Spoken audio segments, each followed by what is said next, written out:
Good morning, everyone. So today's topic is preposition. Really very important topic.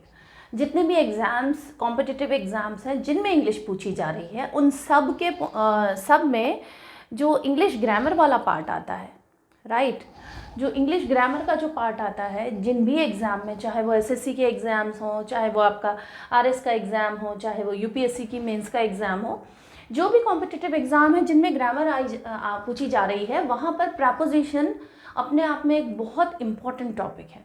और ये क्यों भी इम्पॉर्टेंट टॉपिक है, देखिए टेंस हम सब ने पढ़े हुए हैं और लगभग टेंस के बारे में लोग ज़्यादातर लोग क्लियर रहते हैं कि ये वाला टेंस ऐसे होगा, ऐसे वर्क करेगा। प्रपोजिशन अपने आप में डिफ़िकल्ट टॉपिक है। कई जगह ऐसे कंफ्यूजिंग सिचुएशन बनती हैं जिनमें लगता है कि अरे ये कौन सा प्रपोजिशन आएगा, किस तरीके से ये वर्क करेगा, कंफ्यूजिंग हो जाता है। और अगर प्रपोजिशन के 2 से 3 क्वेश्चन आ गए और तीनों ही डिफ़िकल्ट हैं तो ये एग्ज़ाम क्लियर करने के पॉइंट ऑफ व्यू से बड़ा ही इम्पॉर्टेंट हो जाता है।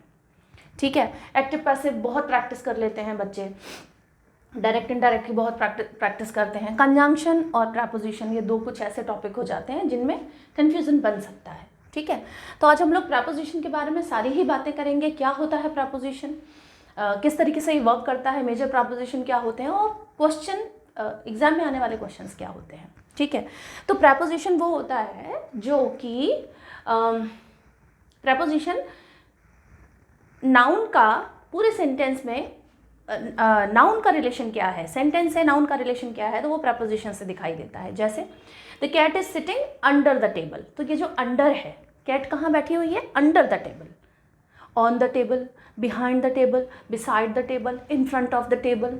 ठीक है, तो ये सारी सिचुएशंस हैं। टेबल के किस पार्ट में जो कैट है वो बैठी हुई है उसे हम इंडिकेट कर रहे हैं इस प्रपोजिशन अंडर या ऑन या बिहाइंड या बिसाइड या इन फ्रंट ऑफ, इन सब से उसका रिलेशन बता रहे हैं। ठीक है, तो ये होता है प्रपोजिशन। अब प्रपोजिशन में प्रपोजिशनल ऑब्जेक्ट्स क्या होते हैं, देखिए हर प्रपोजिशन का एक ऑब्जेक्ट होता है। Cat is sitting under the table, तो cat is sitting under the table, right, ये जो टेबल है ये इसका ऑब्जेक्ट है। हर सेंटेंस में हर प्रपोजिशन का एक ऑब्जेक्ट होता है। वो ऑब्जेक्ट होने के तरीके अलग हो सकते हैं। ठीक है, कैसे वो तरीके अलग हो सकते हैं, देखिए all prepositions take an object in an accusative case. जो एक्यूजेटिव केस होता है उसमें सारे जो ऑब्जेक्ट्स होते हैं वो एक्यूजेटिव केस में प्रपोजिशंस लेते हैं। लेकिन यहाँ पर टू और फॉर जो है वो sometimes use to form a dative phrase. ये डेटिव फ्रेज क्या होता है, डेटिव फ्रेज होता है इनडायरेक्ट ऑब्जेक्ट वाला फ्रेज। जैसे आई टीच यू इंग्लिश। ठीक है, अब यहाँ प्रपोजिशन नहीं है पर यहाँ डेटिव फ्रेज हम लोग समझेंगे। डेटिव फ्रेज होता क्या है, आई तो हो गया सब्जेक्ट, टीच क्या हो गया वर्ब, यू क्या हो गया ऑब्जेक्ट, और इंग्लिश क्या है, इंग्लिश भी ऑब्जेक्ट है। तो इसमें डायरेक्ट ऑब्जेक्ट और इनडायरेक्ट ऑब्जेक्ट वाला, डेटिव केस में इनडायरेक्ट ऑब्जेक्ट आ जाता है। डेटिव केस वो होता है ऐसा प्रपोजिशन जो इनडायरेक्ट केस वाला ऑब्जेक्ट ले रहा है, उसे हम इनडायरेक्ट ऑब्जेक्ट, जो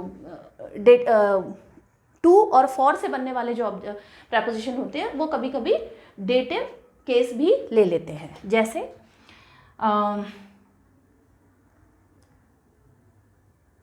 she gave a sari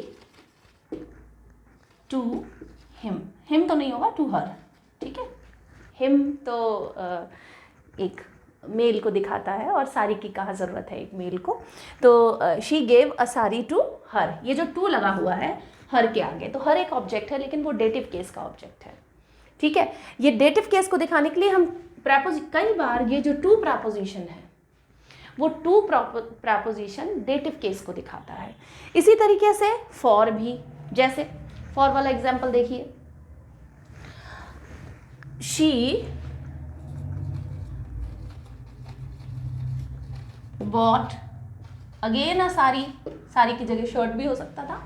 she bought a sari for my wife, वो मेरी पत्नी के लिए एक साड़ी ले आई, है ना, वो मेरी पत्नी के लिए एक साड़ी ले आई, she bought a sari for my wife. ये जो माई वाइफ है ये भी ऑब्जेक्ट है, साड़ी भी ऑब्जेक्ट है, ठीक है, साड़ी भी ऑब्जेक्ट है और माई वाइफ भी ऑब्जेक्ट है। तो ये जो डेटिव केस फॉर के साथ में, ये फॉर प्रेपोजिशन का ऑब्जेक्ट है माई वाइफ और वो डेटिव केस का आ रहा है और वो डेटिव फ्रेज बना लेता है। तो टू और फॉर ये दो ऐसे प्रेपोजिशन होते हैं जो डेटिव केस में आते हैं, ठीक है। बाकी एक्यूजेटिव केस में आएंगे। वो एक्यूजेटिव केस में कैसे आएंगे उनकी तरफ ध्यान दीजिए।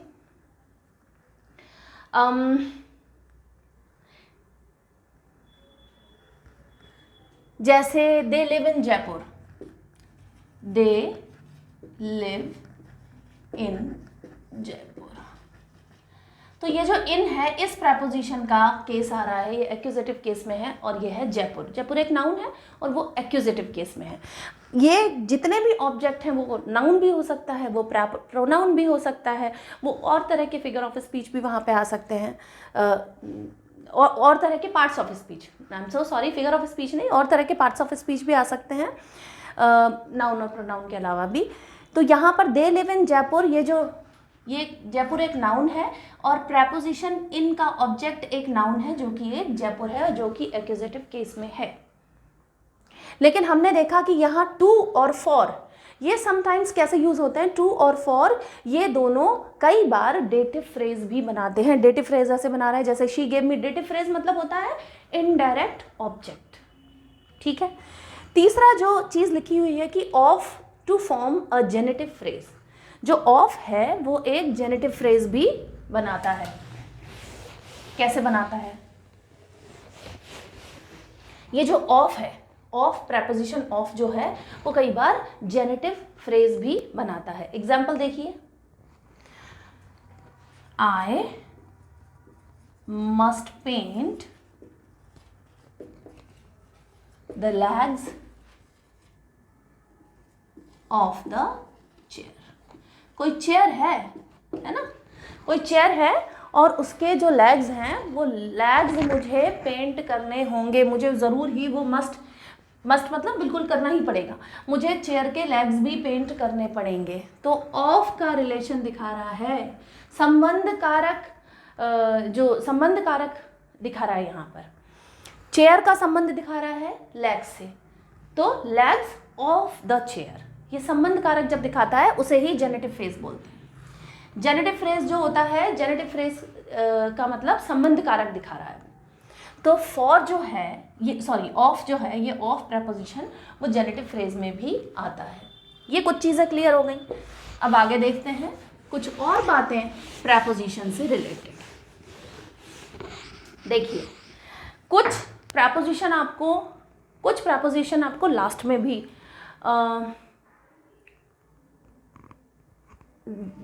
यूजुअली प्रेपोजिशन हमें सेंटेंस के बीच में दिखाई देता है, लेकिन कई जगह हमें जो प्रेपोजिशन होता है वो सेंटेंस के लास्ट में भी दिखाई देते हैं, जिस तरीके से और कई बार प्रेपोजिशन एक प्रेपोजिशनल फ्रेज में भी दिखाई देते हैं। जैसे कि आप प्रेपोजिशन में देखिए, what are you talking about, इस सेंटेंस में देखिए, what are you talking about, ठीक है।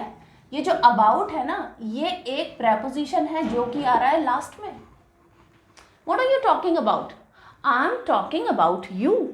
अगर इसी अबाउट को हम असर्टिव सेंटेंस में देखते हैं तो आई एम टॉकिंग अबाउट यू, मैं तुम्हारे विषय में बात कर रहा हूं। और यही प्रेपोजिशन लास्ट में भी, what are you talking about, तुम किस बारे में बात कर रहे हो। तो प्रेपोजिशन कहां पर आया, लास्ट में भी आया, लेकिन हर प्रेपोजिशन का एक ऑब्जेक्ट होता है। What are you talking about, तुम किस विषय में बात कर रहे हो, ये किस विषय जो है, ये क्वेश्चन जो है, व्हाट जो है, यही इसका ऑब्जेक्ट है, ठीक है। तो what are you talking about में अबाउट आया बाद में, and I am talking about you, यहाँ पर जो अबाउट है इसका ऑब्जेक्ट है यू, ठीक है, मैं तुम्हारे विषय में बात कर रहा हूँ। आगे देखते हैं, जहाँ पर कई सारे प्रपोजिशनल फ्रेज हैं और शुरू में आ रहे हैं। On your left is the river, on your left is the river. अब इसको देखिए, ये ऑन ईयर, ये ऑन जो है ये प्रेपोजिशन है, ऑन जो है वो एक प्रेपोजिशन है, और on your left, on your left prepositional phrase है। और इसके बाद में इज द रिवर, तुम्हारे लेफ्ट साइड, तुम्हारे बाएं साइड, बाएं तरफ एक रिवर है। On your left is the river, तुम्हारे बाएं तरफ एक रिवर है। तो on your left is the river यहाँ पर पहले आ गया है, यहाँ पर प्रपोजिशन बाद में आया है।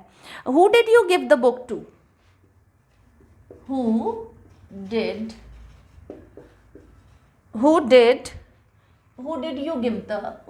you give the book to। अब इस टू को देखिए, क्वेश्चन है who did you give the book to। I gave the book to you। मैंने तुम्हें अपनी पुस्तक दी। यहाँ पर टू लास्ट में आ रहा है, टू जो कि एक प्रपोजिशन है वो आ रहा है लास्ट में, और to I gave the book to you यहाँ पर प्रपोजिशन शुरू में आ रहा है। तो बिल्कुल आपको कंफ्यूज नहीं हो जाना है यहाँ पर। और प्रपोजिशन जो है वो शुरू में भी आ सकता है और लास्ट में भी आ सकता है, और प्रपोजिशनल फ्रेज भी आ सकती है जो कि शुरू में या लास्ट में। शुरू में आती है थोड़ा सा एम्फेसाइज करना है, थोड़ा सा उस बात पे जोर देने के लिए, जैसे he is playing in the garden. In the garden prepositional phrase है, लेकिन in the garden he is playing भी बोला जा सकता है। तो कंफ्यूज बिल्कुल नहीं होना है, थोड़ा जोर देने के लिए हम कभी कभी प्रपोजिशनल फ्रेज शुरुआत में भी बोल देते हैं। अच्छा, अब कुछ चीज़ें हैं जो प्रपोजिशन के बारे में हमें जानना बहुत ज़रूरी हैं, और वो ये है kinds of prepositional objects. Prepositional objects के काइंड्स क्या होते हैं, ठीक है। प्रपोजिशनल ऑब्जेक्ट्स किस किस तरह के हो सकते हैं, हर प्रपोजिशन का एक ऑब्जेक्ट होता है, और वो प्रपोजिशनल ऑब्जेक्ट्स कौन कौन सी तरह के हो सकते हैं, तो उसके बारे में हम लोग थोड़ी सी बात करेंगे। एक होता है नाउन, नाउन हो सकता है प्रपोजिशनल ऑब्जेक्ट। फिर उसके बाद में हो सकता है प्रोनाउन, राइट। देन हम लोग बात कर रहे हैं एक जेरेंड भी हो सकता है, राइट। एक इन्फिनेटिव भी हो सकता है,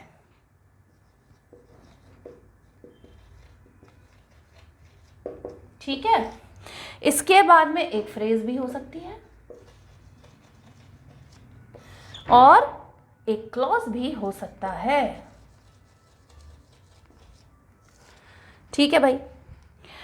अब नाउन की तरह अगर हम बात करें तो नाउन में, नाउन का प्रपोजिशन बन सकता है I have kept my book on the table, ठीक है। मैंने अपनी बुक जो है टेबल पर रख दी थी। आईव, इसको आईव भी लिख सकते हैं, लेकिन आईव जो होता है ग्रामेटिकली ये एब्रेविएशन है, लिख सकते हैं आप, लेकिन I suggest you RS mains की या UPSC मेंस की जब आप तैयारी कर रहे हैं तो आई हैव ही लिखें रादर देन आईव, एब्रेविएशन न लगा के पूरा ही लिखें। तो आई हैव केप्ट, वर्ब की थर्ड फॉर्म है, माई बुक, ठीक है, ऑन द टेबल, ठीक है। I have kept my book on the table. ये जो द टेबल है ना, ये ऑब्जेक्ट है। किसका ऑब्जेक्ट है भाई? ये ऑब्जेक्ट है इस प्रपोजिशन का। प्रपोजिशन क्या है? ऑन। और द टेबल, टेबल क्या है? नाउन है। किस तरह का नाउन है? कॉमन नाउन है ना? स्पेसिफिक तो नहीं है, जैसे कॉमन नाउन माउंटेन भी होता है। स्पेसिफिक प्रॉपर नाउन अगर बोले तो हिमालयाज हो जाएगा। तो टेबल क्या है? कॉमन नाउन है, उसके आगे द लगा हुआ क्योंकि स्पेसिफिक टेबल की बात हो रही है। तो I have kept my book on the table. On का प्रपोजिशन, ऑन का ऑब्जेक्ट है द टेबल, द टेबल जो कि एक नाउन है। तो प्रपोजिशन का क्या, प्रपोजिशनल ऑब्जेक्ट क्या है? यहाँ पर एक नाउन है, ठीक है, नाउन है प्रपोजिशनल ऑब्जेक्ट। अब प्रोनाउन में देख लीजिए, he came after me, ठीक है। तो he came, he हो गया सब्जेक्ट, came हो गया वर्ब, आफ्टर हो गया प्रपोजिशन और मी हो गया ऑब्जेक्ट। ये प्रपोजिशन का ऑब्जेक्ट है। मी ऑब्जेक्टिव केस में ही है। ऑब्जेक्टिव केस जैसे कि अगर देखें, सब्जेक्टिव केस है आई, ऑब्जेक्टिव केस है मी, और पजेसिव केस है माई। ये सब्जेक्टिव, ये ऑब्जेक्टिव और ये पजेसिव। तो ऑब्जेक्टिव केस में ये आएगा ही केम आफ्टर मी, ये आफ्टर है प्रपोजिशन, और उसका जो आफ्टर प्रपोजिशन है, राइट। और इस प्रपोजिशन का जो आफ्टर प्रपोजिशन है उसका ऑब्जेक्ट क्या है, उसका ऑब्जेक्ट है मी, और मी एक प्रोनाउन है। अब जेरेंड में देखिए जेरेंड होता क्या है, पहले तो ये देखिए कि जेरेंड होता क्या है। जेरेंड होता है एक वर्ड जिसमें आईएनजी लगा रहता है, लेकिन वर्ड से हम ऐसे नहीं समझ पाएंगे कि किस तरह का वर्ड, भाई क्या वर्ड, वो कुछ बात क्लियर नहीं हो रही है। तो क्लियर करने के लिए अगर जेरेंड को हम समझेंगे कि जेरेंड क्या होता है, तो जेरेंड एक नाउन की तरह फंक्शन करता है। आई लव वॉकिंग, मुझे तो भैया वॉक करना पसंद है, आई लव वॉकिंग। तो ये जो वॉकिंग है ना, एक नाउन की, जैसे I love pizza, I love ice cream, ठीक है, तो I love walking, I like walking, I like pizza. तो पिज्ज़ा क्या है, नाउन है। वॉकिंग एक जेरेंड है जिसमें आईएनजी लगा हुआ है, वर्ब में आईएनजी लगता है, जेरेंड होता है, लेकिन फंक्शन कैसा होता है, फंक्शन होता है एक नाउन की तरह। तो जेरेंड वो एक वर्ड होता है जिसमें VING लगा रहता है, लेकिन फंक्शन करता है एक नाउन की तरह। अब इसका सेंटेंस देख लीजिए प्रपोजिशन के साथ में, जैसे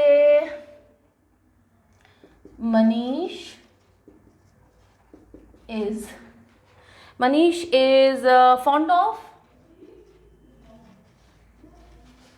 eating, ठीक है, खाने का शौकीन है। गवर्नमेंट बोलते हैं जो खाने का शौकीन होता है ऐसे व्यक्ति को, ठीक है। तो Manish is fond of eating, ये जो ईटिंग है, ऑफ क्या हो गया प्रपोजिशन, और ये हो गया ऑब्जेक्ट। लेकिन ये ऑब्जेक्ट क्या है, ये अपने आप में जेरेंड है। जेरेंड का मतलब होता है एक बेस फॉर्म, वर्ब का बेस फॉर्म, और उसके साथ आईएनजी लगी रहती है। लेकिन वो वर्क कैसे करता है, वो वर्क करता है एक नाउन की तरह, उसे हम बोलते हैं जेरेंड। इसके अलावा हम लोग देखेंगे इन्फिनेटिव। इन्फिनेटिव क्या होता है, इन्फिनेटिव होता है टू के साथ में V1, ठीक है, टू के साथ में V1, उसे हम कहते हैं इन्फिनेटिव। तो इन्फिनेटिव का सेंटेंस देख लीजिए, the show was about to begin, the show was about to begin, है ना, the show was about to begin, show शुरू होने वाला है, ये about V1 हो गया, और to ये क्या होता है, ये होता है इन्फिनेटिव, ठीक है। the show was about to begin ये होता है infinitive.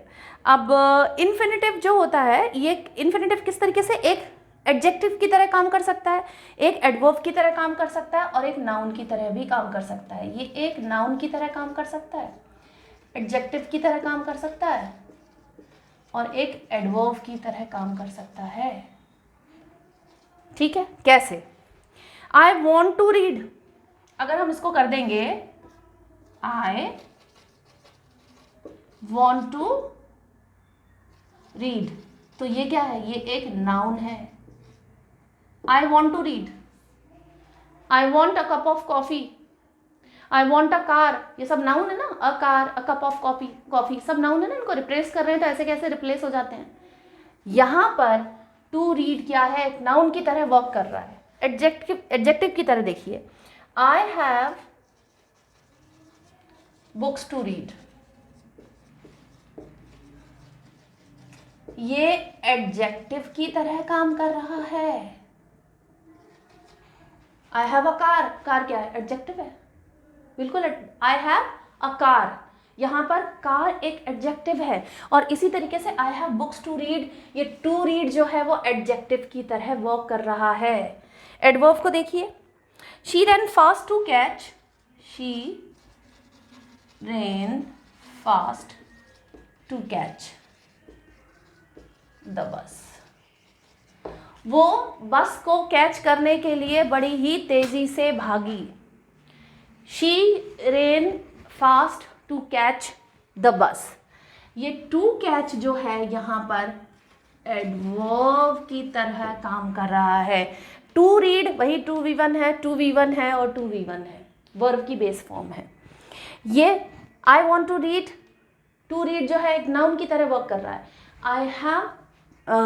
I want to read, I want a car, तो कार क्या है, एक नाउन है, नाउन की तरह वर्क कर रहा है। रिप्लेस करके देख लीजिए, यहाँ पर I have books to read, I have books to read, I have books to read यहाँ पर टू रीड एडजेक्टिव की तरह काम कर रहा है। आई हैव अ कार या आई हैव अ पेन, यहाँ पर जो है आप रिप्लेस करेंगे तो एडजेक्टिव ही मिलेगा आपको। Then she ran fast to catch the bus, she ran fast to catch the bus, adverb है, ये फास्ट को दिखा रहा है। फास्ट क्या है? वर्ब है। वर्ब की विशेषता क्या है? टू कैच द बस, ये विशेषता बता रहा है, तो एडवर्ब की तरह वर्क कर रहा है। इन्फिनिटिव 3 तरह से वर्क कर सकता है। एक फ्रेज हो सकता है, जिस पर अभी बात की थी कि एक फ्रेज हो सकता है इन द गार्डन, क्लॉज हो सकता है, प्रपोजिशन का ऑब्जेक्ट एक क्लॉज भी हो सकता है। तो आज हम लोगों ने बात की है प्रपोजिशनल ऑब्जेक्ट्स के। क्वेश्चन ऐसे ही आते हैं, उनके ऑब्जेक्ट्स में उलटफेर किया जाता है और 4 ऑप्शन के साथ में आपको कंफ्यूज किया जाता है। ठीक है, तो कंफ्यूज बिल्कुल भी नहीं होना है। ये सारी कुछ चीज़ें हैं, आई गेस आपको समझ में आई होंगी। कमेंट सेक्शन में कमेंट ज़रूर कीजिए वीडियो कैसा लगा। अगर कुछ सुधार की गुंजाइश है आप प्लीज़ कमेंट सेक्शन में कमेंट करिए। अगर आपको वीडियो समझ में आ रहा है तो भी प्लीज़ कमेंट कीजिए। It's a motivation for me, और नए अच्छे वीडियोस बनाने के लिए एक बहुत अच्छी मोटिवेशन है। बहुत सकारात्मकता मिलती है आपके पॉजिटिव कमेंट से। चैनल को ज़रूर सब्सक्राइब कर लीजिए, वीडियो को शेयर कीजिए, लाइक कीजिए और तैयारी करते रहिए। Keep learning. Thank you so much.